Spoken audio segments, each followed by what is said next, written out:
आपादमौलिपर्यन्तां गुरूणाम् आकृतिं स्मरेतेन विघ्नप्रणश्यन्ति सिद्ध्यन्ति च मनोरथाः लक्ष्मीं तनोतुनितरामितरानभीक्षमङ्घ्रिद्वयं निगमशाकिशिखाप्रवालं हैरम्बम् अम्बुरुहडम्बरचौर्यनिग्रं विघ्नाद्रिभेदशतधारधुरन्धरन्नः सर्वेषां स्वागतं to the Saṃskāra session of the 35th shloka. When we talk about Katachid Atma na Mrataha na Kshiyate na Jayate etc etc etc in the previous in the shloka that we were taught 35th shloka, we're talking about the two differentiation that we are bringing about with respect to our Sharira and the self, the actual self, that is. So then what is the self? We call it as Brahman. So then we have to understand what Brahman is. So the concept that of Brahman has already been explained, but how did we understand this Brahman and how do we describe this Brahman? This is a very important part of our ancient knowledge as well.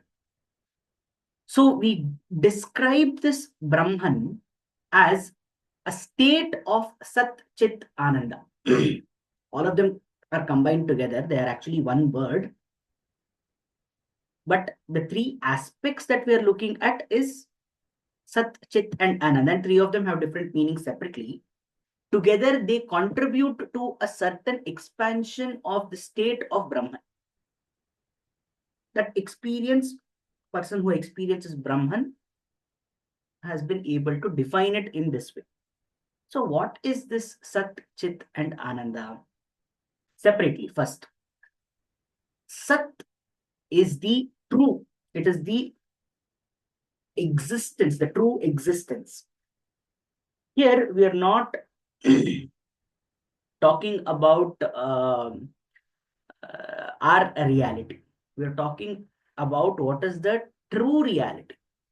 That is without manifestation, without creation, is there an existence? Creation, we know that creation means manifested form because something is created. But is there an existence before that? That matter when we talk about. So there is something. Then even when we talk about look at Sankhya, also we have the whole concept of Saṃskāra, where it is saying that if this state exists, then before this state also there is an existence. Because only when there is Sat in the Karana, there can be Sat in Karya. That is Saṃskāra. So only when there is reality or when there is existence of the creator, there is a creation. Otherwise, there is nothing. So therefore, when we are saying that this Brahman is a source, is a creator, is the supreme consciousness of existence, then the question is, does he actually exist? The initial question is, does he even actually exist? We are denoting some kind of energy over here. And then we are even manifesting it so that because we cannot speak about it or anything like that. We have to manifest that person, that thing to something that we can understand. So therefore, we are saying it as Parabrahman is, we are, personification of Brahman is happening, where we are saying that that person, the existence of that is Parabrahman, Paramatma, etc., etc.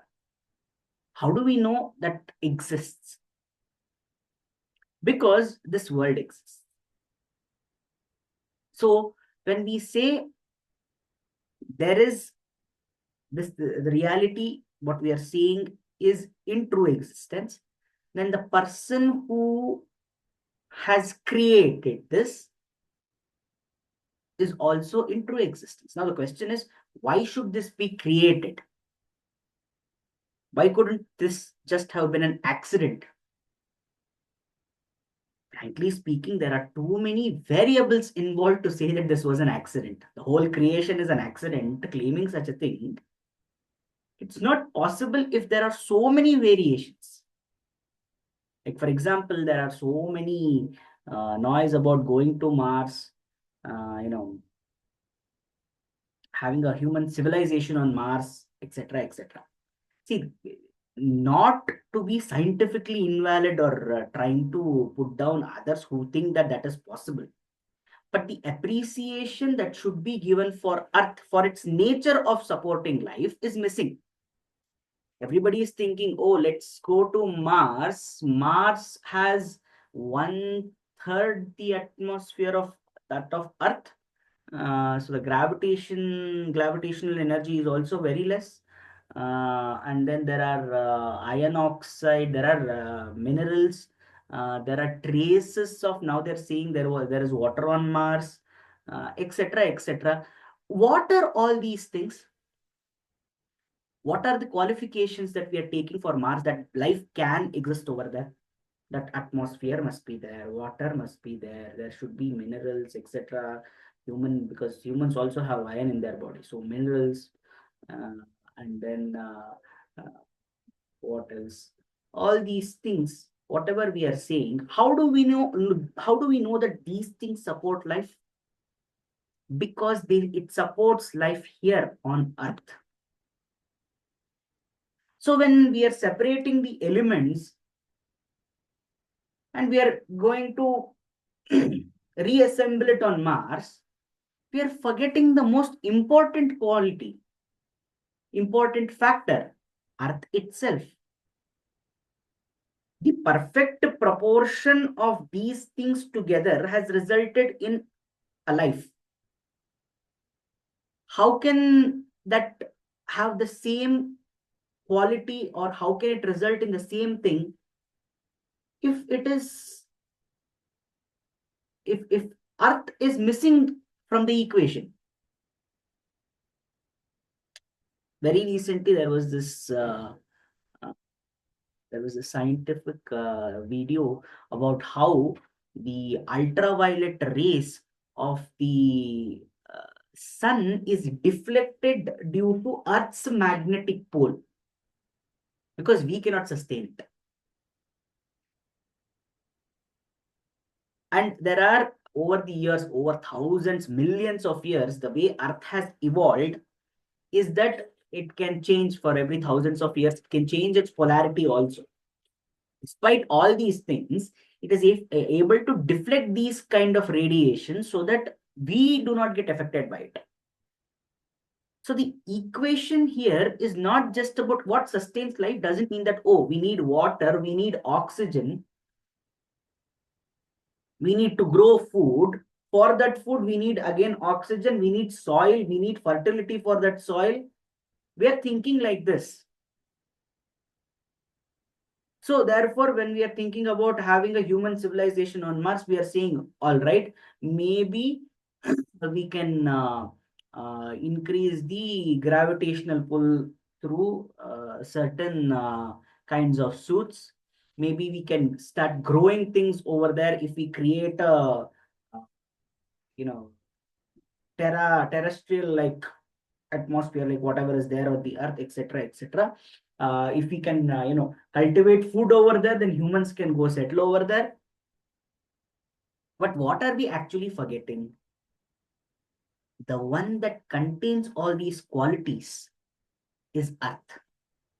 So it is Earth which has that special nature of bringing these things together to support life. It's not that no other planet can support life. The speciality is that Earth has evolved to support life, not just any life, our kind of life. If you look at the radiation of the sun also, Earth is not that far off, it's the third planet. So we receive a lot of the ultraviolet rays and all that, but it is deflected. Ozone layer is there to protect us. Think of it from the perspective of Mars. No, it's not possible. There is no such thing. So therefore, whether life exists or not is a different thing. But on earth, there is a manifestation. And earth supports only that kind of manifestation. That is the reason, even when we say what kind of sharira we have, it is parthiva. If we have a difference even in the panchabhutas, the composition of the panchabhutas,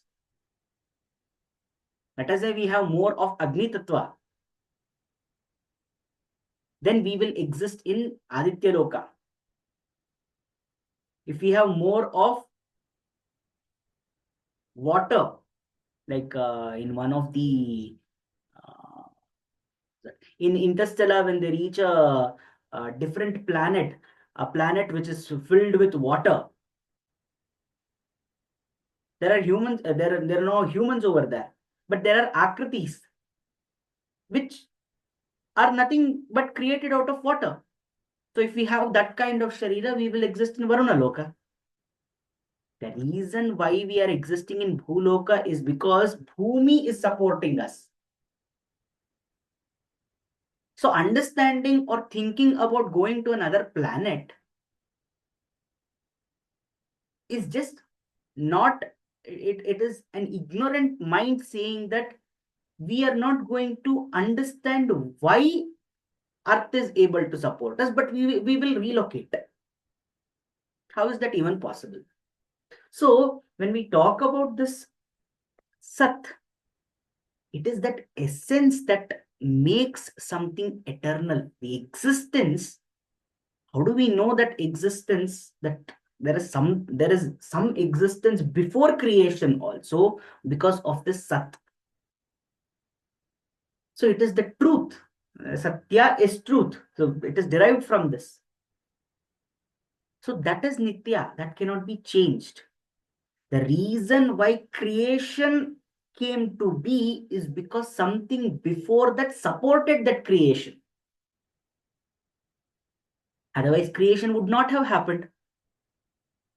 Is it so difficult to say that there are different kinds of forces working over there? There are gases, there are so many different kinds of elements. We only don't know. We are only still discovering many kinds of elements now. They might come together, especially in a certain way, so that our composition, something that supports us, is made. Something like Prithvi is coming into being. All that to say that it was unintentional or accidental is not, it doesn't make any sense. Therefore, Sat is that existence, is that eternal existence. It's the actual reality.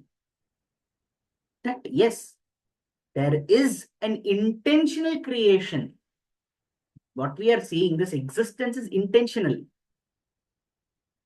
And that intention, we give different reasons for that. Maybe it is Icha, maybe it is something else, maybe it is his Icha. Brahman wanted us to come into being, therefore he has created us, etc., etc. Whatever it may be. But this Sat, the existence, is a nature or characteristic of Brahman that we have understood. Like in the Sharira also, in Nyaya also, there is this one Vada. The question was, does Kriya Shilate, or I think we've talked about this. Why are we able to feel? Why are we able to walk? Is it because of the Atma or is it because of the Sharira? And one person says that no, it is because of the Sharira, because the Sharira, without the Sharira, the Atma cannot feel anything. Then the other person says, without the Atma, the Sharira itself is of no use. So the Sharira is the essence. If the Atma, sorry, Sharira is not, Atma is the essence. The Sharira is not working. The instrument is not in a proper state. But that doesn't disqualify the potency of Atma. So in the same way, here the existence is there, the creation is there because existence or the essence of existence was there before creation. So that is an indication through Sat. It's a very complex concept, but we should not reduce it to that. Again, like I said, these three words have different meanings separately, and then when combined together, they mean something differently. So therefore, here Sat should not be a limited uh, existence phenomenon. It should not be limited, saying that, oh, it is a creation, or it is even essence of creation might also not be the true. Um, it should not, it is not temporary in nature. That Sat is something that is eternal, so therefore it is Nitya. There is Sattva, and therefore it is creating something. So that is Sat in this whole concept. We will see the other two concepts in the next shlokas, because it is a continuation of this itself. स्वस्ति प्रजाभ्यः प्रतिपालयन्तां न्यायेन मार्गेण महीमहीषा गोब्राह्मणेभ्यो शुभमस्तु नित्यं लोकाः समस्ताः सुखिनो भवन्तु कायेन वाचा मनसेन्द्रियैर्वा बुद्ध्यात्मना वा प्रकृते स्वभावात् करोमि यद्यत् सकलं परस्मै नारायणायेति समर्पयामि।